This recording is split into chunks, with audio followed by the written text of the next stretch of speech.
Sensation, le MAG. Bonjour à tous, bienvenue sur Sensation en association avec TV78. Chaque année, les Restos du Cœur organisent une collecte nationale le premier week-end du mois de mars. Cette année, elle se déroule donc les 3, 4 et 5 mars dans plusieurs centres commerciaux, supermarchés et hypermarchés des Yvelines. Pour en parler, je reçois Anne-Marie-Noël Francoux, responsable des ressources bénévoles au Restos du Cœur Yvelines, et Philippe Saint-Martin, référent de la collecte nationale pour les Restos du Cœur des Yvelines. Bonjour. Bonjour. Alors nous connaissons tous les Restos du Cœur de près ou de loin. Vos missions les plus connues sont celles de collecter de la nourriture et des produits d'hygiène pour les adultes et les enfants. Quelles sont vos autres missions ? Je réponds ? Oui. Alors, donc nos missions au Resto du Cœur sont très étendues. Nous avons donc de la distribution alimentaire, mais nous avons aussi de l'aide à la personne.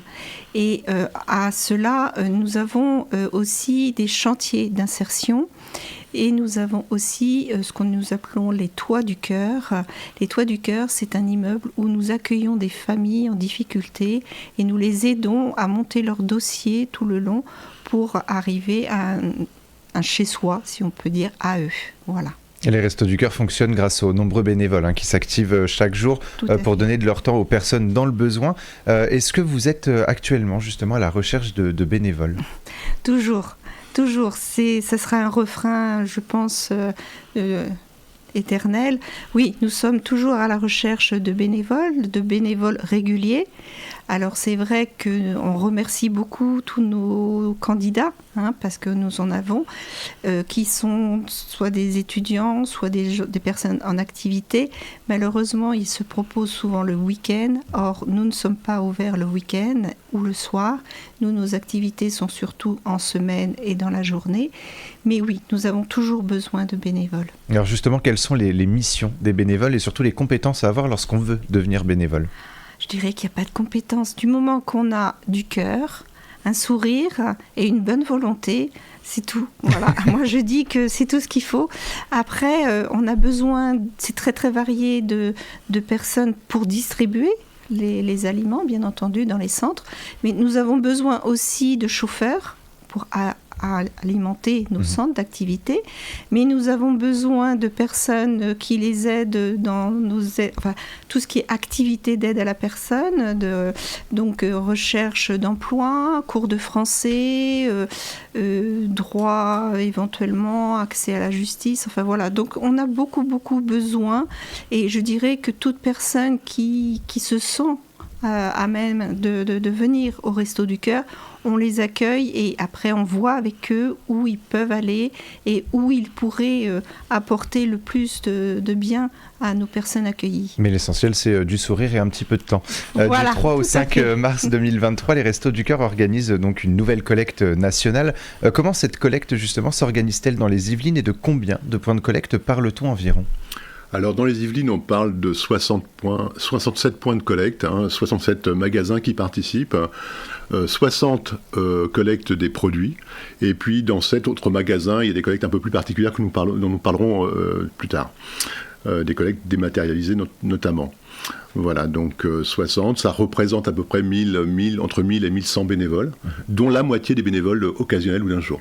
Alors justement, parmi les lieux, on va en donner qu'un léger échantillon. Il y a donc le Monoprix Auchan de Westfield au Chesnay, il y a Carrefour Montigny, Carrefour Rambouillet ou encore Leclerc au Bois d'Arcy. Quels sont les produits justement les plus demandés par les personnes accueillies ? Alors les produits dont nous avons besoin principalement, ce sont tout ce qui est conserve de poissons, de légumes, les produits d'hygiène pour adultes, les savons, les gels douche et aussi les protections féminines, les compotes, les fruits au sirop, et puis les produits d'hygiène pour les bébés aussi, les couches.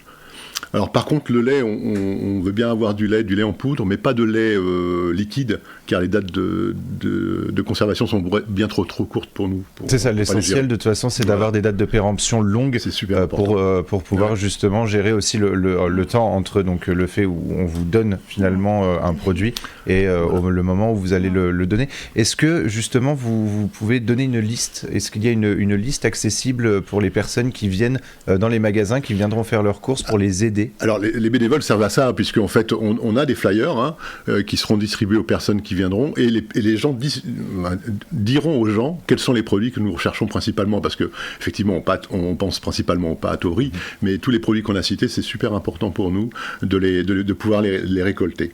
Et des produits, donc les conserves, etc., c'est des produits de longue durée de conservation. Voilà. Alors vous êtes également en demande, vous l'avez dit, de produits d'hygiène comme du savon, des protections hygiéniques ou encore des couches pour bébés. Depuis quelques années, vous mettez d'ailleurs l'accent sur ces besoins essentiels pour l'hygiène des personnes accueillies et des bébés. Est-ce que vous remarquez justement une hausse des dons à ce niveau-là, ou est-ce qu'il y a encore un petit effort à faire finalement sur les dons de produits d'hygiène ? Il y a un effort à faire sur les dons de produits d'hygiène, d'autant plus, comme l'a dit Marie-Noëlle, qu'on a parmi les accueillis de plus en plus de familles monoparentales avec des jeunes enfants. Donc ça, c'est un besoin que nous avons. Et on a une augmentation des accueillis qui font que même si on récolte ce type de produits, on en a besoin. Voilà. Alors justement, nous les produits d'hygiène, on les utilise un petit peu tous les jours, etc. Des personnes qui sont en difficulté, du coup, mettent l'accent plus sur la nourriture que sur des produits d'hygiène. C'est aussi pour ça qu'il faut donner des produits d'hygiène, qu'il faut faire don de produits d'hygiène. Qu'est-ce que ça leur permet justement à eux quand par exemple ils recherchent un emploi, etc. Est-ce que ça peut les aider justement ces produits d'hygiène ? Oui, bien entendu. Je pense que le plus important, c'est déjà l'estime de soi. Et donc, quand on a l'estime de soi, après, on est armé pour aller vers les autres.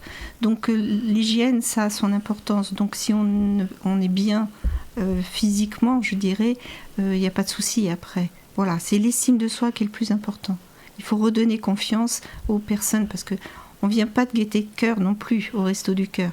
Donc sur ces personnes-là, il faut les aider. On est là pour les aider. Nous, on n'a pas à les juger. Donc sur voilà. Voilà. Malheureusement, c'est vrai qu'avec la crise, il y a des choix qui sont faits. Donc le choix, c'est pour nourrir ses enfants, et puis se chauffer. Après, certains produits, on ne les prend plus. Alors il y a une nouveauté, récemment vous avez mis en place la collecte dématérialisée, elle sera justement effective dans certains magasins, dans certains points de collecte pour ce week-end, je le rappelle, du 3 au 5 mars.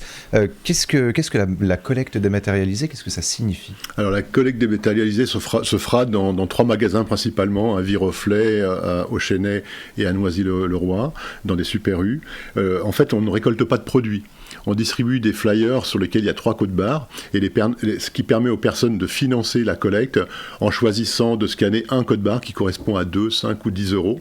Cette somme étant récoltée par le magasin et mise à notre disposition, et nous on dépense cet argent dans le magasin concerné, en achetant les produits que l'on veut aussi. Ça nous permet aussi, nous, d'adapter les achats en fonction des besoins des accueillis. Mais il y a un engagement, justement, l'argent récolté sera de toute façon en produits d'hygiène ou en produits pour se nourrir, etc. Oui, tout à fait, c'est nous qui... Oui. Et donc l'année 2022, vous l'avez dit, a été marquée par l'inflation et la hausse des prix. Est-ce qu'on peut craindre justement une baisse des dons pour cette nouvelle collecte nationale, ou est-ce qu'on peut garder espoir quand même en la solidarité finalement ? Il faut toujours garder espoir.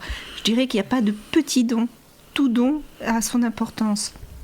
Donc nous, cette collecte, c'est aussi pour proposer une alimentation variée.